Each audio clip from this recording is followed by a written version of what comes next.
Welcome back to another episode of Pain to Triumph podcast. I'm your host, Faye Rucker, and I'm joined by my co host, Rovonda Doty. Oh, good people.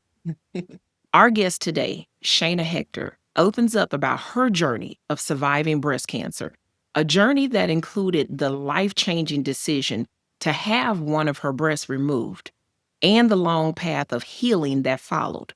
Shayna's story is not just about surviving a diagnosis, but about reclaiming her identity and her strength, her voice, and the power of a woman determined to keep moving forward. So I'm honored and I want to say welcome to the show, Shayna.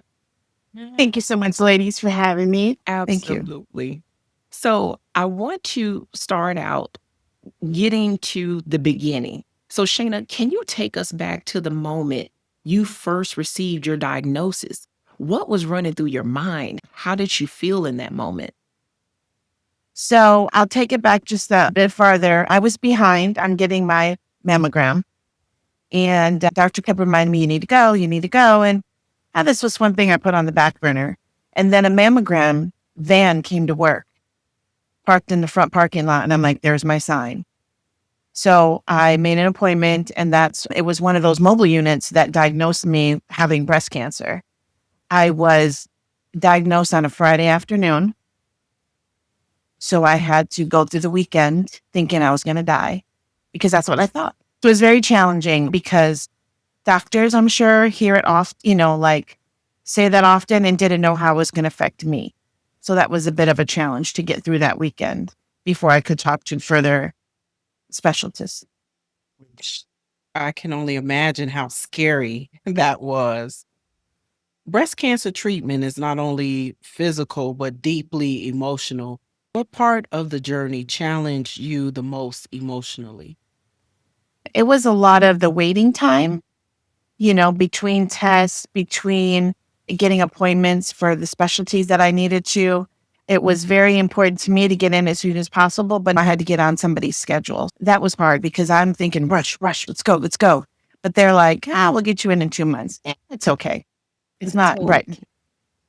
I know I know we talked about previously, you made the decision that once you found out about the diagnosis and once you started meeting with the doctors, you had made a decision to have one of the breasts removed. So Right. how did you navigate that choice and what did it mean for you personally? So surgery number 1 was a lumpectomy to take the lump of cancer out of my left breast. Mhm. Then after that, I went through a special radiation called brachytherapy, which they inserted a harness that stayed in my breast for 2 weeks. And the radiation kind of like I was in this room that was sealed, and the radiation went in pellets in and out, in and out. So after that process, my circulation in the breast went dead. I had really no choice but to have it removed. So when they removed it, they took a piece of skin and back fat, as horrible as that sounds, and put it in my left breast, along Wow. with an expander, because I was supposed to get, I can't even think of the word, a prosthesis or something, a replacement, correct. But my body rejected that expander. So I chose, Oh, and I had multiple surgeries with that. So that's when I chose, I'm good. I'm not mentally prepared to get in and have another surgery. Like I had to cool my heels for a while. And plus, having breast cancer is very, very expensive. Insurances do not cover a lot. It was all out of my pocket. oh wow. I'm glad you mentioned that. I know we went right into how you were dealing with the diagnosis and then we went right to treatment.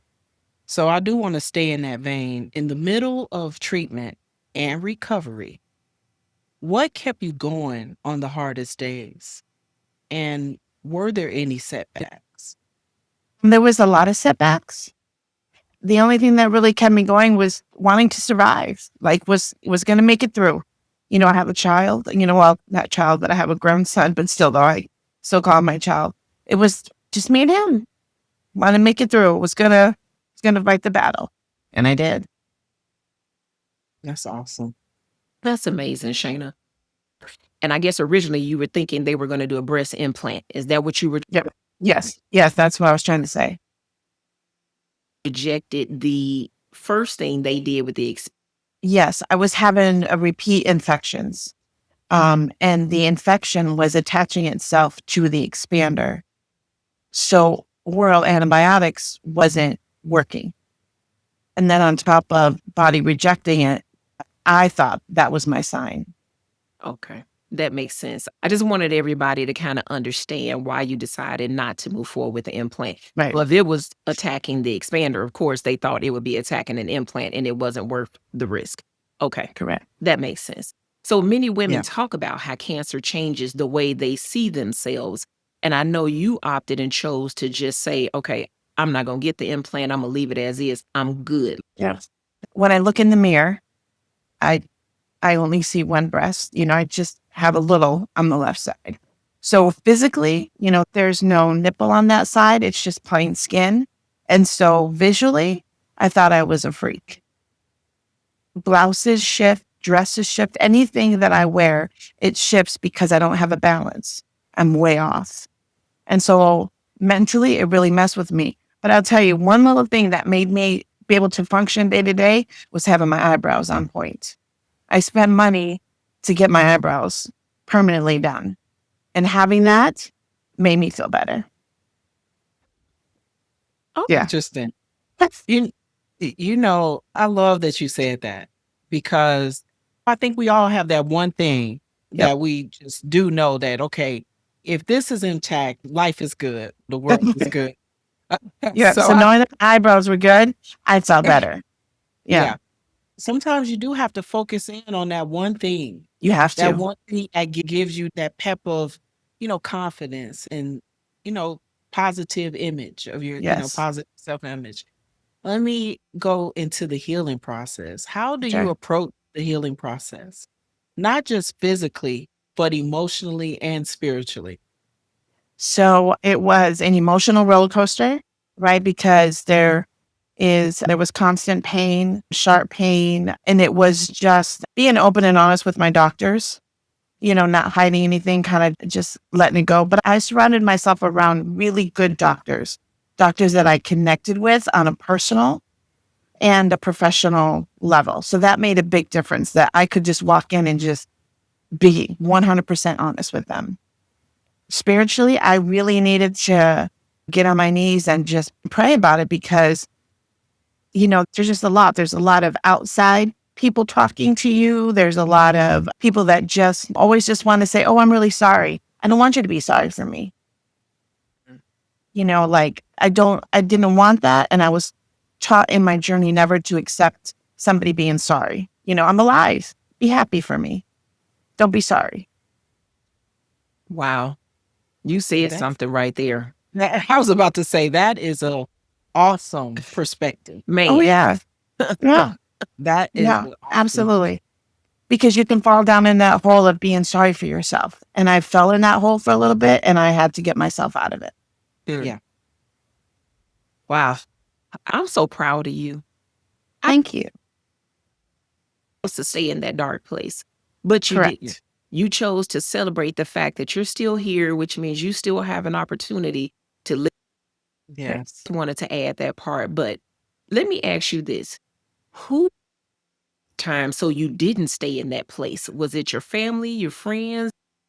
My best friend since high school was there, Julie, right? She was there from the time that I got diagnosed.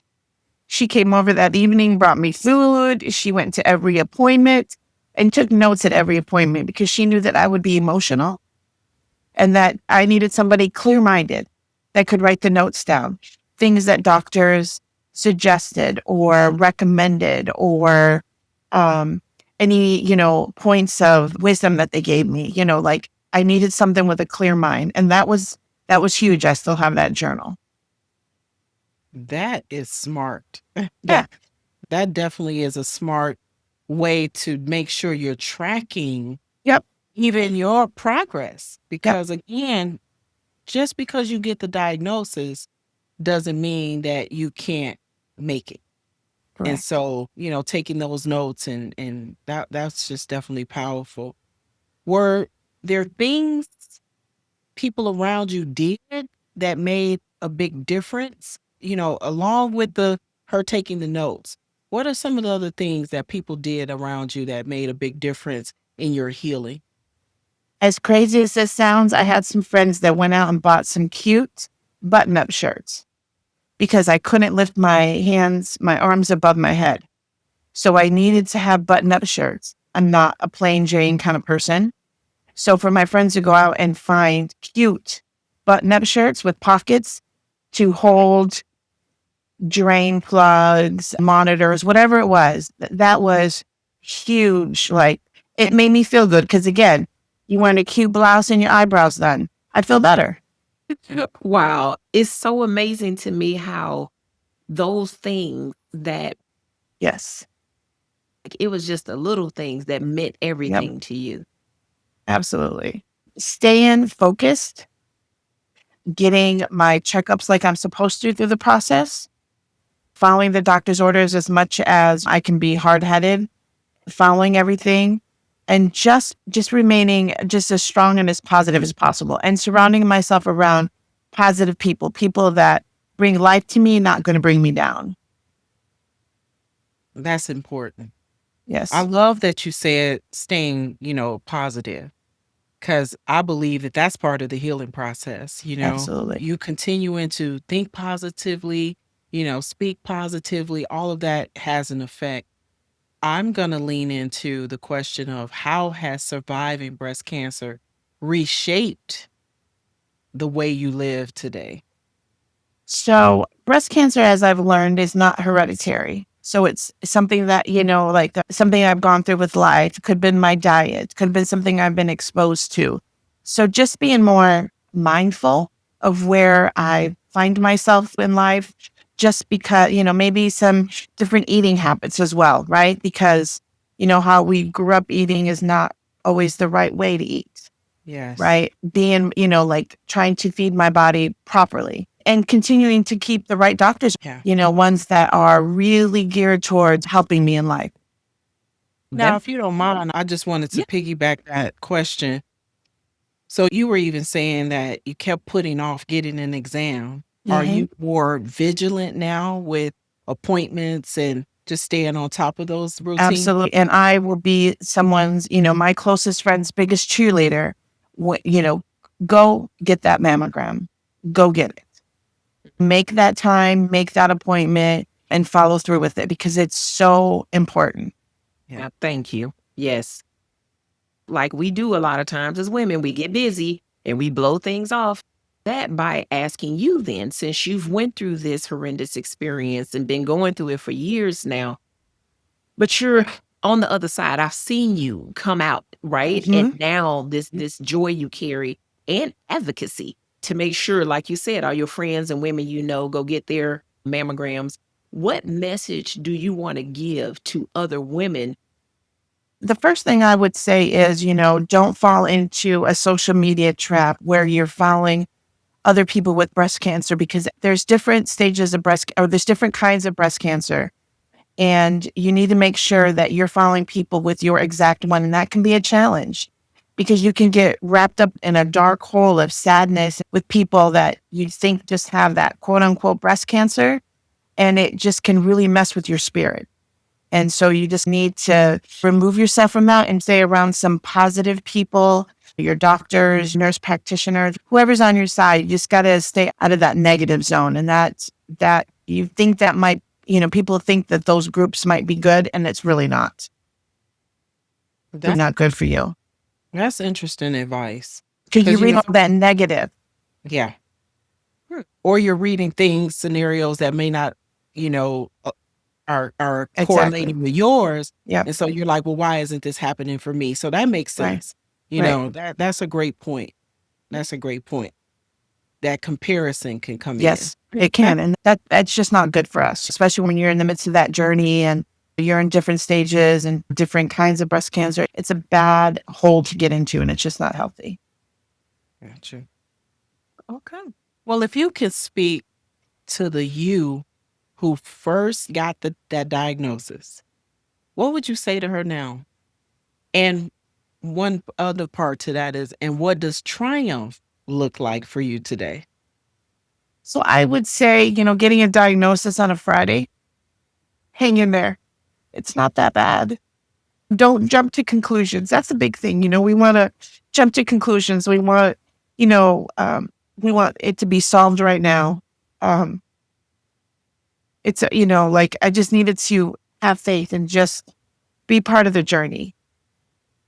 And triumph is being able to sit here and talk to you ladies, being able to be on the other side and be alive and healthy and thriving. Well, that's one of the main reasons why we wanted to have you on the show, is because we know that October is Breast Yep. Cancer Awareness Month. Mhm. And what better way to acknowledge that all of us as women really do need to make sure that we're getting our mammograms and that we're staying on Absolutely. top of our health. So I just thank you. I just want to take another moment to thank you for being so brave, so descriptive about what you were feeling and changes your body went through. I mean, you didn't have to do it, but I most certainly hope that what you have said and shared today is encouraging someone else. Thank you. You're welcome. Absolutely. I pray that people listening understand that Shayna's journey reminds us that even in the moments where life strips us bare, naked, where there's still room to rebuild, even though you feel stripped down, you feel just raw, you feel all the emotions, but there's still room to heal and to rise again. Her courage to share her story today was a gift, not just to women walking through breast cancer, but to anyone facing battles never asked for. And if her words touched you today, remember this: triumph doesn't ease the pain, it grows out of it. So Yes. thank you, Shayna, for showing us what it looks like to live fully after walking through the fire. Some people would have gave up, but you didn't. And thank you for our listeners for being part of this community of strength and healing. And we hope that you would encourage someone go get that mammogram, right? Yep. Like, I'll take Absolutely. this seriously. It's enough women dealing with this disease where we all need to be paying closer attention. Keep finding your own triumph in the middle of the pain. Thank you, Shayna, and thank you to everyone for listening and watching. Thank you, ladies.